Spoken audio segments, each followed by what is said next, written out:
One of the big challenges for any kind of system traveling at high speeds in a closed space is something called the Kantrowitz limit. The Kantrowitz limit in this context describes how much air can move between the outside of the Hyperloop and the inside of the tube it's traveling in. If you imagine the Hyperloop like a syringe, as the stopper moves, the fluid in front of it has nowhere to go, so pressure will build up in front of the stopper and slow it down. Now, trains and subways have space between the cars and the tunnel, but it turns out there's a limit to how much air can flow between those surfaces.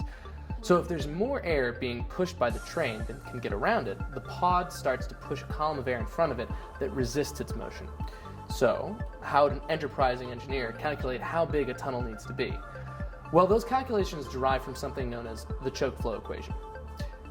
When you have fluid traveling from high pressure to low pressure, like if there's a tank containing a fluid and that has a hose leading to an empty tank, then the bigger the difference in pressure, then the faster the fluid flows, right?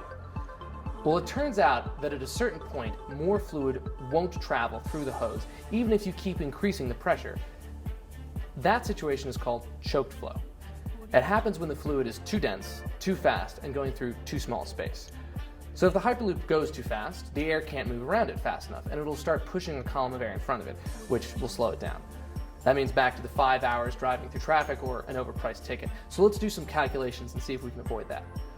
The amount or mass of air that can flow through the tube per second is dependent on a few factors.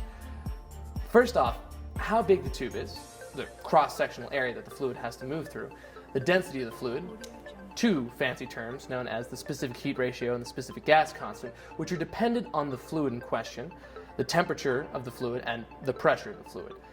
Now replace our two buckets with a pod in the tube.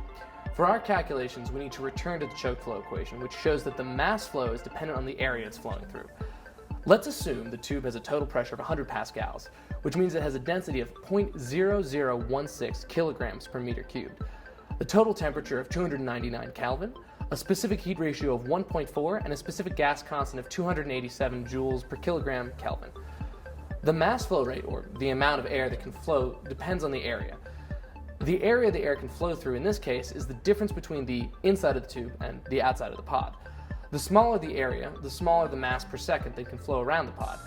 To see how much air needs to flow around the pod per second, you take the cross-sectional area of the pod and multiply it by its speed, which NASA estimates topping off at around 550 miles per hour.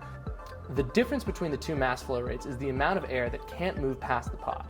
In the worst case scenario, which we calculate to be around 0.5 kilograms of air per second, the mass of air will build pressure over time, like our syringe, slowing it down.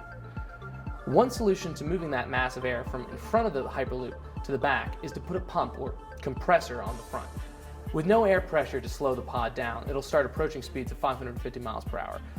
That's the half-an-hour trip to LA to San Francisco with no overpriced tickets, no traffic, and not a single drop of gasoline. Don't forget to like this video, subscribe to our channel, and share the video on Facebook and Twitter.